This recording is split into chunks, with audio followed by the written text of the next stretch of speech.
ভারত ও পাকিস্তানের মধ্যকার চলমান ভূরাজনৈতিক উত্তেজনার পারদ যেন নামছেই না। দুই দেশের বৈরী সম্পর্কের জেরে ভারতীয় সামরিক ও বেসামরিক বিমানের জন্য নিজেদের আকাশসীমা ব্যবহারের নিষেধাজ্ঞা আরও 1 মাস বাড়িয়েছে পাকিস্তান বিমানবন্দর কর্তৃপক্ষ জারি করা এক বিজ্ঞপ্তিতে আগামী 23 মার্চ পর্যন্ত এই নিষেধাজ্ঞা কঠোরভাবে বহাল থাকবে বলে জানানো হয়েছে। এর ফলে গত বছরের 23 এপ্রিল থেকে শুরু হওয়া এই আকাশপথের অচল অবস্থা টানা 10ম মাসে গড়ালো।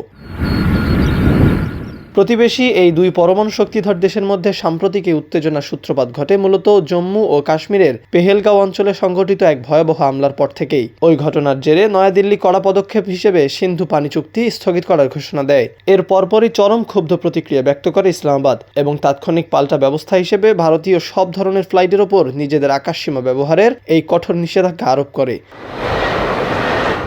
তবে সামরিক উত্তেজনা সাময়িকভাবে কমলেও আকাশসীমা বন্ধের এই দীর্ঘমেয়াদী সিদ্ধান্তে ভারতের এভিয়েশন খাত ব্যাপক আর্থিক ক্ষতির সম্মুখীন হচ্ছে। ইউরোপ ও আমেরিকাগামী ফ্লাইটগুলোকে দীর্ঘ ঘুরতিপথ ব্যবহার করতে হওয়ায় সময় ও জ্বালানি খরচ যেমন বহুগুণ বেড়েছে, তেমনি দক্ষিণ এশিয়ার আকাশপথেও তৈরি হয়েছে এক দীর্ঘস্থায়ী অস্থিরতা। কবে নাগাদ এই অচল অবস্থার অবসান ঘটবে তা নিয়ে এখনও নিশ্চিত করে কিছু বলা যাচ্ছে না।